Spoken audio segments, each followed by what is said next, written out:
আসসালামু আলাইকুম সবাইকে নুসরাত মিনি কিচেনে আজকে আবারও চলে এসেছি আরেকটি নতুন রেসিপি নিয়ে। আশা করি আমার আজকের রেসিপিটি আপনাদের ভালো লাগবে। আজকে আপনাদেরকে তৈরি করে দেখাবো করলা দিয়ে রুই মাছের ঝোল, সাথে আলু বেগুনও থাকছে। আশা করি আমার আজকের রেসিপিটি আপনাদের ভালো লাগবে। যদি ভালো লেগে থাকে একটি লাইক দিয়ে সাবস্ক্রাইব করে পাশে থাকার অনুরোধ রইল।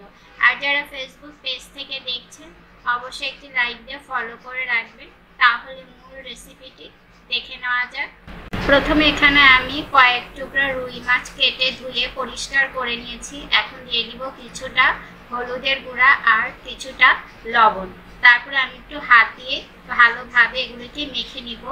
আর চুলায় একটি প্যান বসিয়ে দিয়েছি। প্যানটা গরম হলে তারপরে দিয়ে দিব পরিমাণ মতো তেল।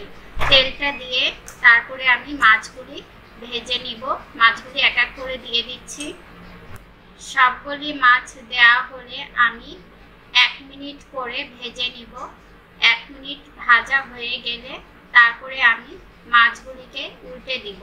আর খুব বেশি ভাজবো না, আমি লালচে করে মাছগুলিকে ভেজে নিব। এখন আমি উল্টে নিচ্ছি। মাছগুলিকে উল্টাতে আমার একটু অসুবিধা হচ্ছিল, তাই আমি আরেকটা হাতার সাহায্যে মাছগুলিকে উল্টে নিয়েছি। একটা পিঠ ভাজা হয়ে গিয়েছে, এখন আমি আবার উল্টে দিচ্ছি। অপর পিঠটাও লালচে করে ভেজে নিব। এভাবে উল্টে পাল্টে একটু লালচে করে ভেজে তারপরে আমি একটা পাত্রে তুলে নিচ্ছি। মাছগুলি তোলা হয়ে গেলে ওই একই প্যানে আমি দিয়ে দিচ্ছি 1/2 কাপ পেঁয়াজ কুচি আর কয়েকটা কাঁচামরিচ ফালি। ঝালটা আপনারা আপনাদের টেস্ট অনুযায়ী বাড়িয়ে কমিয়ে নিতে পারেন। আমি এখানে গুঁড়ো মরিচ দিব, তাই কাঁচামরিচটা একটু কম করে দিয়েছি। এখন এগুলোকে আমি নরম করে ভেজে নিব। নরম করে ভাজা হয়ে গেলে এখন দিয়ে দিব 1 চামচ রসুন বাটা আর 1/2 চামচ আদা বাটা।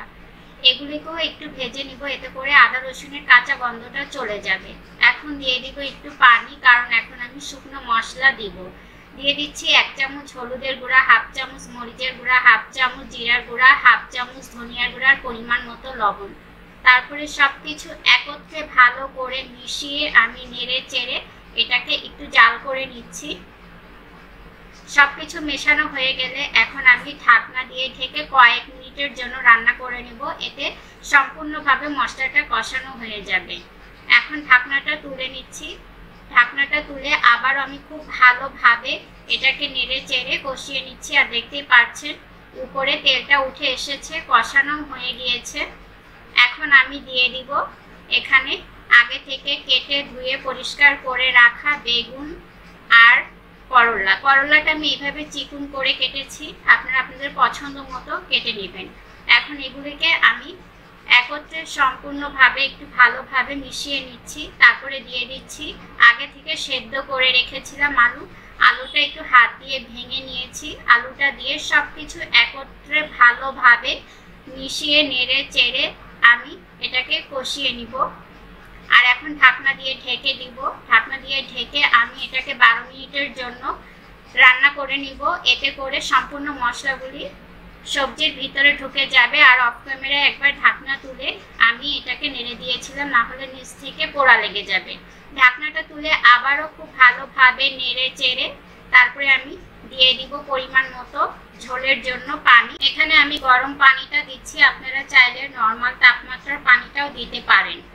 আর ঝোলটা যে যেমন রাখবেন সেই অনুপাতেই পানিটা দিবেন। আমি যেহেতু ঝোলের তরকারি রান্না করছি তাই পানিটা একটু বাড়িয়ে দিচ্ছি। রান্না করার ফলে ঝোলটা তো শুকিয়েই যাবে অনেকটা। পানি দিয়ে তারপরে খুব ভালোভাবে নেড়ে চেড়ে আমি ঢাকনা দিয়ে ঢেকে এটাকে 10 মিনিটের জন্য রান্না করব। 10 মিনিট পরে এখন আমি ঢাকনাটা তুলে নিচ্ছি। তারপরে এখন আমি দিয়ে দিব তরকারির ভেতরে আগে থেকে ভেজে রাখা মাছটা দিয়ে আমি একটু আলতো হাতে নেড়ে চেড়ে তারপরে ঢাকনাটা দিয়ে আমি 15 মিনিটের জন্য রান্না করব। আর অফ ক্যামেরায় একবার আমি ঢাকনাটা তুলে নেড়ে দিয়েছিলাম। আর চুলার জালটা মাঝারিতেই রেখেছি। এখন আমি ঢাকনাটা তুলে নিচ্ছি। দেখতেই পাচ্ছেন তরকারিটা সম্পূর্ণভাবে রান্না হয়ে গিয়েছে। এখন আমি দিয়ে দিচ্ছি 2টা কাঁচামরিচ আস্ত আর ধনিয়া পাতা কুচি। আবারও আলতো হাতে সবকিছু মিশিয়ে নেড়ে চেড়ে তারপরে চুলার জালটা বাড়িয়ে 1 মিনিটের জন্য রান্না করব। আর এরই মাঝে আমার তৈরি হয়ে গেল করলা দিয়ে রুই মাছের ঝোল। এখন আমি চুলা থেকে নামিয়ে পরিবেশন করে নিব। আশা করি আমার আজকের রেসিপিটি আপনাদের ভালো লেগেছে। যদি ভালো লেগে থাকে আজকের মতো এখানে বিদায় নিচ্ছি। সবাই সুস্থ থাকবেন, ভালো থাকবেন, সবাই সবার জন্য দোয়া করবেন। আল্লাহ হাফেজ।